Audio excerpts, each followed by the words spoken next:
Thank you very much, Paul, for the kind introduction, and to CEDA for hosting this event today. I think it's testimony to the interest of this topic that so many of you are here today. My name is complicated, Balan-Vnuk, but thank you for being here. Look, the conversation I'd like to have with you this morning is around what is the cloud, but more importantly, what is the power of the cloud to power your business and the innovation that you have available to you. I'd like to take you back about 150 years. It's a steam locomotive. And you can imagine that back in the 1860s, people used to horse-drawn carts, horse-drawn carriages. It was nice and quiet. Things moved at a certain pace. And then all of a sudden you had these upstarts with brand new technology that was quite frankly loud, scary, and sometimes exploded, so quite dangerous.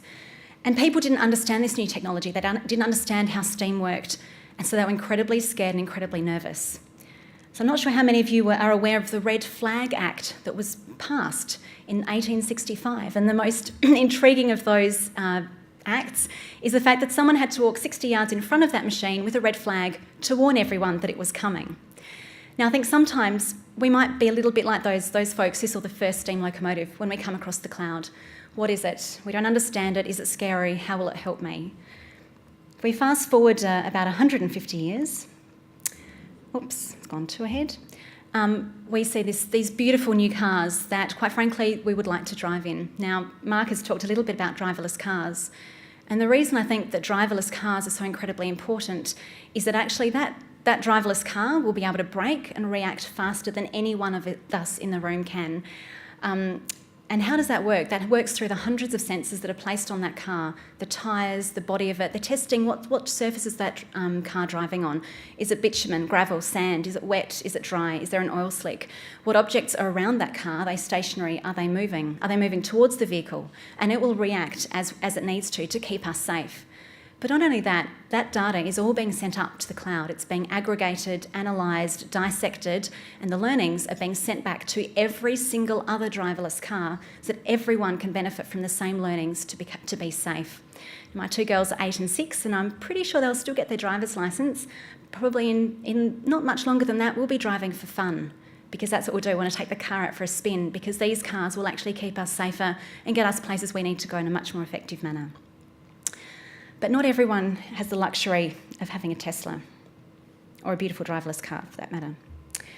I'd like to take you to somewhere very different. This is a woman in a Sudanese refugee camp carrying a very heavy load of sticks and quite obviously pregnant. Now, unfortunately, this is a scene we'd see in many parts around the world, including in Australia. People who have no access to education, to healthcare, to sanitised water, and they're at a real disadvantage, and their lives could be at risk. Two medical students came across some really important information. 20% or maternal anaemia accounts for 20% of maternal deaths globally. And that, in stark figures, is around 115,000 women every year dying from what is actually a preventable disease or condition.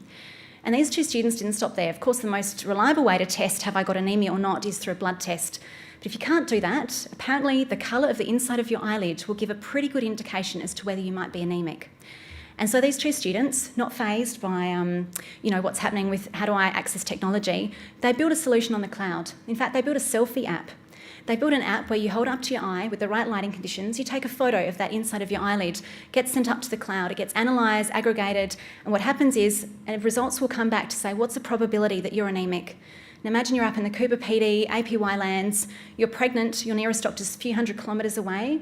You'd want to be able to tell pretty quickly if you're anaemic and you need some medical assistance. So these two students from Melbourne, they won Microsoft's Global Imagine Cup competition, which is about young people, solving solutions of the world using technology. They spent time with Bill Gates and Satya Nadella, and they're well on their way to commercialising that application. And so this is really what the power of the cloud is. It's the democratisation of technology. You don't have to be a BHP or an FBI or a NASA to access really complex, sophisticated technology. You now access the bits you need to solve the solutions that you're interested in solving.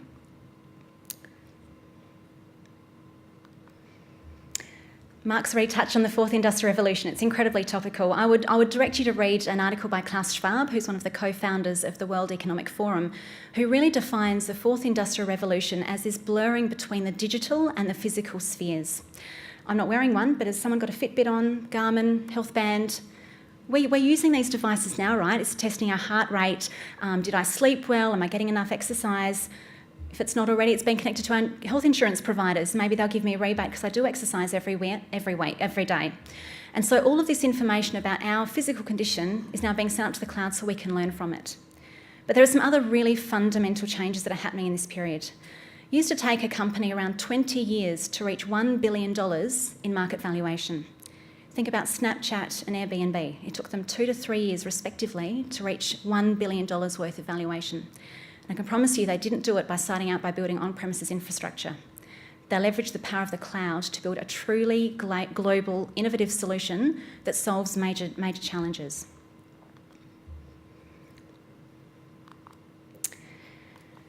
So hopefully this is a pyramid, a model you're all familiar with, Maslow's Hierarchy of Needs. Have you guys seen it? From Scotch? Yeah. So it's humanistic psychology and really saying that, look, for us to actually evolve as people, as humans, we need to get the basics right. And the basics, it's food, it's shelter. Then once I've got that, I feel secure, I've got a safe place to be. Then I have friends, family, I have intimacy in my life. At that point, I'm confident, I've got self-esteem, people respect me. And at that point, I can really realise my own full potential. So I'd like to compare that as a framework for thinking about what the cloud can deliver for you and your organisation. Apologies, there's a delay in the timer of this. So the very first layer, and this is not discounting the fact that many organisations have on-premises infrastructure, and likely that's going to have to stay. You've got mainframes, there are old legacy technology that needs to stay where it is, and that's fine. But there are certainly new ways to take advantage of what the cloud's doing. The first layer, which is infrastructure as a service, we kind of like to call the plumbing. That's just the VMs, it's the servers, it's making sure you've got geo-redundancy, you've got the patching in place, that the system and the environment itself is healthy and operating successfully. And many people, as Mark said, that's their first step. They're taking their the infrastructure they've got on premises or with a hosting provider, and they're moving it to a cloud that's global and scalable. But it doesn't stop there. The next one is platform as a service. One of the CIOs I work with in SA government, he pretty much said, look, I've got a great IT team, fabulous, but they're busy running IT. I want them to deliver business value. I don't want them patching servers. I want them working on the business applications that deliver value to our internal stakeholders and to our citizens and our customers. And so platform as a service is really saying someone else takes care about all of the plumbing. I just need it to work and I build my IP and my value on top of that. Now getting to software as a service, who's using Twitter, LinkedIn, Hotmail, Gmail, everyone? That's software as a service. It's there. You sign in, you log in, you use it for what you need to, and then you sign out again. And now this is a really interesting point. If you think about the two medical students, their product's called anaemia.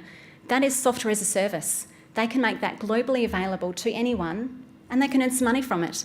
Equally established businesses now, you would consume software as a service for a customer relationship management solution or for a productivity and collaboration platform. But equally, you can develop services that you can sell and thus create a new business model for your organisation. Now, where I think it gets really exciting, things like machine learning and artificial intelligence. What's really important about what these things are, this is about the commoditisation of data science. This doesn't mean we don't need data scientists. We desperately need more data scientists. But what we then need these people to do is to build value on top of a template. Why start from scratch if you need to build a fraud detection system? Take a template that exists and you customise that with your domain knowledge and expertise and tailor that for your internal organisation. Your time to value is incredibly fast because you're not starting from scratch. All of the grunt work's been done. You tailor and customise. There's an amazing lot of data we're getting, as Mark said. Data could be seen as the new oil in terms of an unlimited resource. It's how we harness it, how we use it to glean insights that otherwise we'd have no idea even exist. And the part I guess I get most excited about is really artificial intelligence. And this is where you start to see really interesting things such as conversation as a platform. What does that mean? I've got a claim. I don't want to get on the phone because I know I'm going to be on hold for about an hour or 2 or 3. Instead, I go to their website. There's a little bot there, says chat. I start to have a conversation.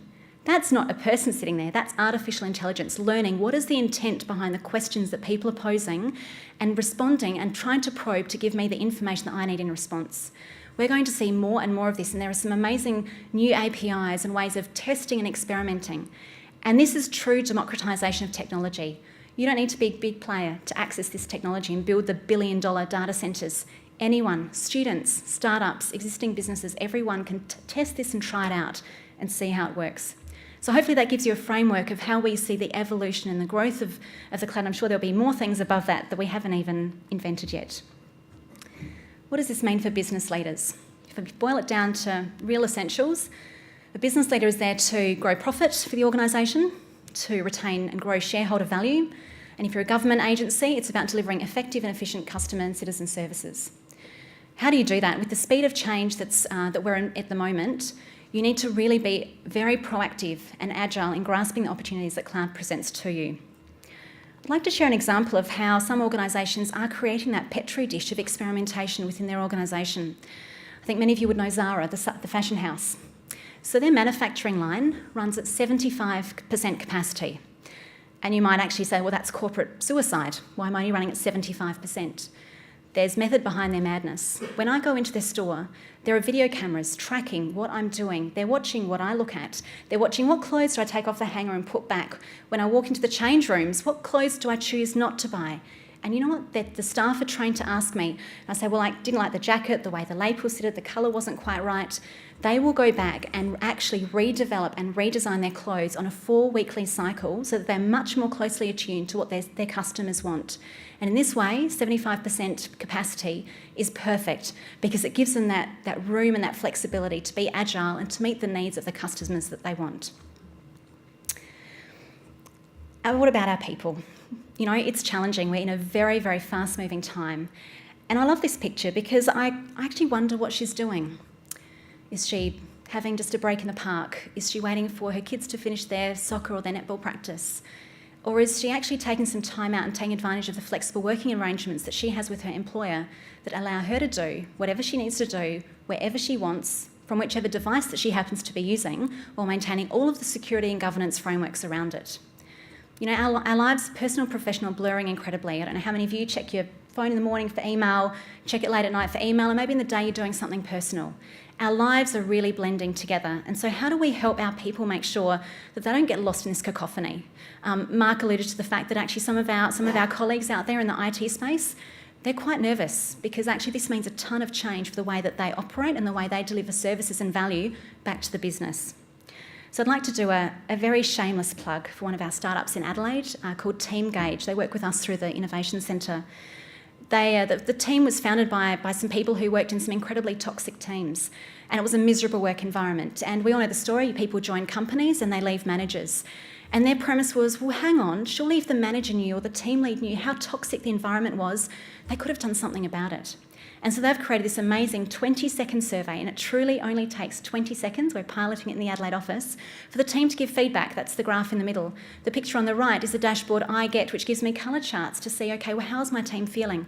We take this to our branch meetings and we discuss as a team, what are the challenges? What do we need to change? What do we need to address and do differently?